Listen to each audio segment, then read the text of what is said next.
Haunted প্লেচবিলাকত paranormal expert গৈ কৰা investigation video' আমি বহুকেইটা বনাইছোঁ। কিন্তু আজিৰ ভিডিঅ'টোত পেৰানৰ্মেল ইনভেষ্টিগেটৰ জেক ভেগেন্সে আমেৰিকাৰ এখন হন্টেড জেলৰ কৰা ইনভেষ্টিগেশ্যনৰ বিষয়ে আমি ক'ম। যিসকল লোকে আমাৰ চেনেলটো ছাবস্ক্ৰাইব কৰা নাই তেওঁলোকে চেনেলটো ছাবস্ক্ৰাইব কৰি ল'ব, কাৰণ আমি এনেকুৱা হৰৰ কণ্টেণ্ট প্ৰায় বনাই থাকোঁ। পলম নকৰি ভিডিঅ'টো আৰম্ভ কৰোঁ।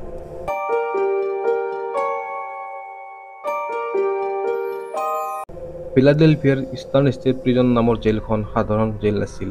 তাত অতি ভয়ানক ৱাৰ্ডিক ৰখা হৈছিল আৰু বহুত শাস্তি দিয়া হৈছিল। ক'ব গ'লে জেলখন আমেৰিকাৰ কালাপানী আছিল। 1829 চনত জেলখন আৰম্ভ কৰা হৈছিল আৰু 259জন কয়দীক ৰখাৰ ব্যৱস্থা কৰা হৈছিল। জেলখনৰ প্ৰতিটো কোঠা একান্ত আছিল। জেল কৰ্তৃপক্ষই ভাবিছিল যদি অপৰাধীক অকলশৰীয়া কৰি দিয়া যায় তেওঁলোকে পশ্চাতাপ অনুভৱ কৰিব আৰু তপস্যা বা ঈশ্বৰ ভক্তিৰ প্ৰতি আকৰ্ষিত হ'ব। কিন্তু ইয়াৰে ওলোটাহে হয়, যাৰ বাবে পিছলৈ জেলখনত কয়দীৰ সংখ্যা বৃদ্ধি কৰা হয় আৰু 7,500 কয়দী ইয়াত ৰখা হয়। জেলখনৰ সকলো কোঠা বন্ধ ৰখা হৈছিল আৰু কয়দী বাহিৰত ওলালে বেলেগক চাব নোৱাৰাকৈ মূৰত কাপোৰ ঢাকি দিয়া হৈছিল। অকলশৰে থাকি কয়দীবিলাকৰ মানসিক ৰোগ হ'ব ধৰে আৰু 1830 চনত 2জন গাৰ্ডক 2জন কয়দীয়ে নিৰ্মমভাৱে হত্যা কৰে। মাইকেল নামৰ গাৰ্ডজনক জোচেফ নামৰ কয়দী এজনে হত্যা কৰে। জেলখনৰ বন্দুকটোৱে জোচেফক পাগল বনাই দিছিল আৰু মাইকেলে ৰুমৰ গেট খোলাৰ লগে লগে তেওঁক আক্ৰমণ কৰি হত্যা কৰি পেলায় আৰু এই কথাটো পিছত গৈ এটা পেৰানৰ্মেল হটস্পট হৈ যায়। 1829 চনত ফিলাডেলফিয়াত বহুকেইটা মহামাৰী দেখা গৈছিল আৰু এনেকুৱা এটা মহামাৰীত জেলখনৰ 100ৰো অধিক কয়দীৰ মৃত্যু হৈছিল আৰু কয়দীবিলাকৰ আত্মা জেলখনত ঘূৰি ফুৰা গাৰ্ডবোৰে দেখিছিল। পিছত 1971 চনত জেলখন বন্ধ কৰা হয় আৰু ইয়াৰ পিছত জেলখন এটা হন্টেড প্লেচত ৰূপান্তৰিত হয়। হন্টেড প্লেচ বুলি চৰ্চাত থকা জেলখনত প্ৰায়ে পেৰানৰ্মেল ইনভেষ্টিগেটৰ আহি ইনভেষ্টিগেশ্যন কৰিছিল। এবাৰ এটা টীম আহি জেলখনত সোমায় আৰু তেওঁলোকে ইনভেষ্টিগেশ্যন কৰিব কোঠা এটাৰ সন্মুখত যায় আৰু একে সময়তে সকলোৰে মনটো বেয়া লাগে আৰু সকলোৱে কান্দিব ধৰে।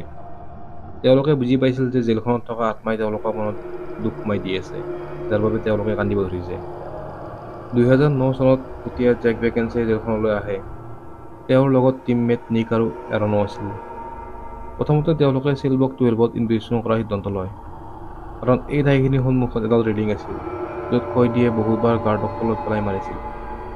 ঠাইখিনিত আহি জেকে গোটেই ৰুমকেইটাৰ গেট খুলি দিয়ে আৰু কয়, ইয়াত যদি কোনোবা আছা আমি তোমাৰ লগত কথা পাতিব আহিছোঁ। তেতিয়া এৰনে এটা বুজি নোপোৱা শব্দ এটা ৰুমৰ পৰা অহা শুনে আৰু তেওঁলোকে সেই ৰুমটোৰ ভিতৰত যায় আৰু ৰুমটোৰ দৰ্জা বন্ধ কৰি দিয়ে।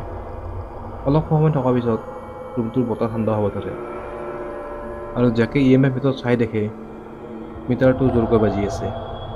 অলপ পিছত তেওঁলোকে EVP মিটাৰটো ৰুমটোৰ কোণা এটাত থৈ দিয়ে আৰু তাত কাৰোবাৰ মাত ৰেকৰ্ড হ'ল। পিছত চেক কৰোঁতে গম পালে কোনোবা কৈ আছিল, I knew god and hunger. তেওঁলোকে ৰুমটোত বাৰে বাৰে কথা পাতিব চেষ্টা কৰি থকাৰ পিছত নাইট ভিজন কেমেৰাত কাৰোবাৰ হাই বুলি কোৱা শব্দ ৰেকৰ্ড হ'ল। জেকে মেটচেয়াৰ নামৰ চেয়াৰখনত বহি নিজকে বান্ধি লয়। এনেকুৱা চেয়াৰত ইয়াত থকা কয়দীক শাস্তি দিয়া হৈছিল আৰু এনেকুৱা কৰাত EVP মিটাৰত বাৰে বাৰে গেট আউট অফ হিয়াৰ বুলি চেয়াৰৰ শব্দ ৰেকৰ্ড হয় আৰু লগত ৰুমটোৰ ৱালত কাৰোবাৰ গা কোৱা শব্দ আহিব ধৰে, যেন কোনোবাই ৰুমটোৰ পৰা ওলাই যাব খুজি আছে। জেকে চেয়াৰখনৰ পৰা উঠিব খোজোতে এটা ছায়া দেখা পায় আৰু ছায়াটো ৰুমটোৰ ৱালৰ মাজেৰে নোহোৱা হৈ যায়।